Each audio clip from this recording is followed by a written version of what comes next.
Men, when women cheat or lie about their activities, their best friends aren't just passive observers staying silent. Before we get into it, don't forget to like and subscribe, and hit hype to boost this episode. Drop a comment below with your city or country. I'm always curious where viewers are joining from. Method 1. The pre-coordinated alibi. Her friend confirms stories before you even ask. When she tells you she's spending evening with her best friend Sarah, she and Sarah have already coordinated story before you have any reason to question it. If you later verify with Sarah, Sarah immediately confirms they spent evening together, providing consistent details that match what your partner told you. This pre-coordinated alibi makes verification worthless because friend was prepared to lie before verification attempt occurred. How this method works. This works through advanced coordination, where she tells friend what alibi she's using, and friend commits to confirming that story if asked. Before she even tells you she's going to Sarah's house, Sarah already knows that's the cover story and has agreed to support it. When you verify, you're not catching anyone off guard. You're talking to someone who's been prepared to lie to you. The coordination happens through quick text before she comes home. If he asks, "We had dinner at the Italian place tonight." Friend receives instruction and agrees. Later, when you verify, friend has full story ready, including restaurant name, what they supposedly ate, what they talked about. The consistency between their stories seems to validate truth when actually it validates coordination quality. Notice if her friend seems too prepared when you verify. If you call Sarah casually to ask how their evening was, and Sarah immediately launches into detailed description without you asking for details, she's delivering prepared statement rather than casually recounting evening. Over-preparedness reveals coordination. Watch whether friend volunteers information you didn't request. If you simply ask if they were together, and friend adds unprompted details about where they went, what they did, how long they stayed. Excessive information provision suggests friend is working from script designed to convince you rather than just answering your question.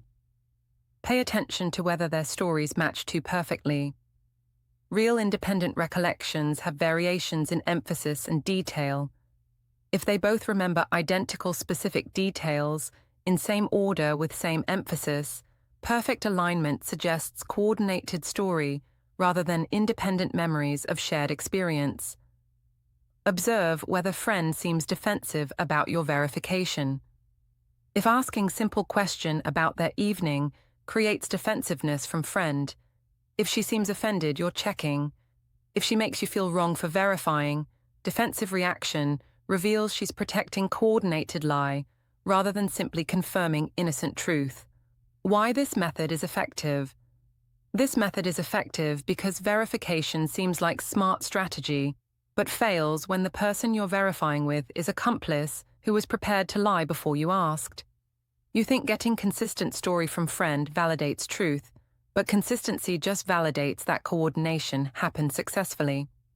Pre-coordinated alibis turn verification into confirmation of lies rather than discovery of truth. Method 2. Real-time communication, friend warns. Her immediately. When you're investigating.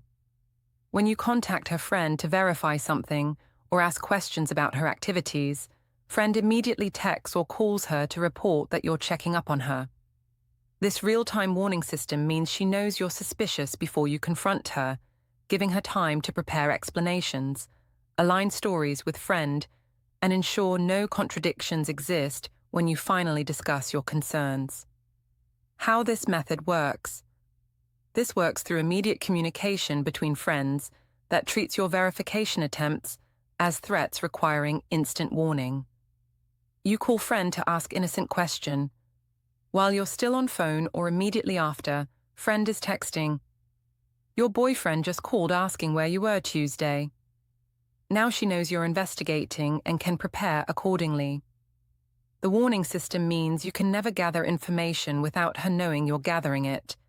Every person you contact reports back. Every question you ask gets communicated to her. By the time you think you've quietly investigated concerns, she's been warned by multiple people and has had time to create comprehensive response strategy. Notice if she seems to know about verification attempts you made. If you called her friend and didn't mention it to her, but later she references conversation you had with friend or seems aware you checked, friend reported the contact. If she knows details of questions you ask that she shouldn't know, warning system is active. Watch how quickly she responds to your investigation. If you verify something with friend in afternoon, and by evening she's proactively addressing the exact topic you were investigating without you mentioning it, she was warned and is getting ahead of confrontation. Proactive addressing of topics you investigated privately reveals someone told her. Pay attention to whether her explanations seem prepared. If you finally ask her about something you investigated and her response is immediately comprehensive with no thinking required, preparation time suggests she knew question was coming. Real-time warnings give her time to construct perfect responses. Observe whether multiple friends seem to know you're asking questions. If you contact one friend and suddenly multiple people in her social circle are aware you're investigating, warnings spread through network. If your inquiries become known to people you didn't contact, information about your investigation is being shared throughout friendship group. Why this method is effective? This method is effective because it eliminates surprise factor that makes lies detectable. When you can investigate without her knowing, you might catch contradictions or unprepared responses. Warning system ensures she always knows you're investigating before you confront her, giving her time to prepare responses that eliminate contradictions and make lies appear truthful. Method 3. The switcheroo. She actually goes to friend's house but leaves to meet a fair partner. When she tells you she's going to friend's house and actually does go there, but then leaves to meet a fair partner and returns to friend's house before coming home. She's technically been at friend's house as claimed, while actually spending majority of time elsewhere. Friend provides alibi by confirming she was there while concealing that she left for hours in between. How this method works. This works by creating technical truth that hides actual deception. She drives to friend's house, establishing her location. You could even track her phone and see she's at friend's location. But 30 minutes after arriving, she leaves to meet a fair partner, spends several hours with him, then returns to friend's house before heading home. Friend confirms she spent evening there, which is technically true, while omitting that she left for hours. The friend's role is confirming presence while concealing absence. If you ask friend if she was there that evening, friend truthfully confirms yes. If you ask what they did, friend provides details about the time before she left and after she returned. If you ask what time she arrived or left, friend provides accurate information, but friend never volunteers that she left for hours in middle. Notice if timeline details are vague or avoided. If you ask friend what time activities occurred, and friend is imprecise about timeline, vagueness might be hiding gaps. If friend says they watched movie but can't say what time it started, temporal vagueness hides fact that she left during time movie would have been watched. Watch whether friend's descriptions seem to have gaps. If friend describes evening in segments, when she first got there we did this, later before she left we did that. With vague middle section, description structure reveals time gap. If beginning and end are detailed but middle is unclear, middle is when she was gone. Pay attention to whether stories emphasize arrival and departure. If both she and friend make point of establishing what time she arrived and what time she left without detailing what happened in between, emphasis on end points establishes alibi while drawing attention away from hours in between that weren't spent together. Observe whether her phone location would match friend's house. If you check location history and phone shows she was at friend's house all evening, technical verification seems to confirm alibi. But phone can be left at friend's house while she's elsewhere. Location verification appears to validate when actually it's being manipulated. Why this method is effective? This method is effective because it creates technical truth that hides deception. She was at friend's house, which you can verify. Friend confirms she was there, which is true. But the time she was elsewhere remains hidden within truthful framework. Verification confirms presence without revealing absence, making lie undetectable through normal checking. Method 4. Strategic group plans. Friend creates group activities that provide cover. When friend organizes group gatherings, girls' nights, or activities that include multiple women, but your partner doesn't actually attend or leaves early, the group activity provides perfect cover. She claims to be at group event that legitimately happened. Friend confirms event occurred, and she was invited. But actual attendance or duration differs from what she claims. How this method works. This works by creating legitimate activities that provide cover for different activities. Friend organizes dinner with 5 women, including your partner. Invitation goes out, reservation is made, event is real. Your partner tells you she's going to group dinner, but she either doesn't attend at all and meets a fair partner instead, or attends briefly, then leaves early to be with him while telling you she was at dinner all evening. Friend's role is confirming event existed, and your partner was included without revealing she didn't attend or left early. If you verify, friend confirms yes, there was group dinner, yes, your partner was invited, yes, it happened when claimed. All technically true while concealing that she either skipped it entirely or left after 20 minutes. Notice if she can't provide specific details about group events. If you ask about group dinner and she's vague about who was there, what they discussed, or details of evening, lack of specificity suggests she wasn't actually present. People who attended events can provide details. People who skipped can't. Watch whether friend emphasizes event existence over attendance details. If you verify with friend and friend confirms event happened, but is vague about specifically when your partner arrived, how long she stayed, or what she did, friend is confirming event while concealing attendance reality. Pay attention to whether other attendees corroborate her presence. If multiple women were supposedly at event, you could verify with multiple people. If friend confirms but other attendees don't remember seeing her or contradict timeline, comparison reveals she either didn't attend or attendance differed from claims. Observe whether she knows details from events she claims to attend. If group dinner conversation included specific topics and she can't discuss them. If inside jokes emerged and she doesn't know them. If events occurred during gathering and she's unaware, ignorance reveals absence despite claims of attendance. Why? This method is effective. This method is effective because legitimate group activities provide perfect cover. Event really happened, so friend can confirm it truthfully. Multiple people were invited, so her inclusion is real. But actual attendance or duration can differ from claims, while verification of event existence seems to validate story.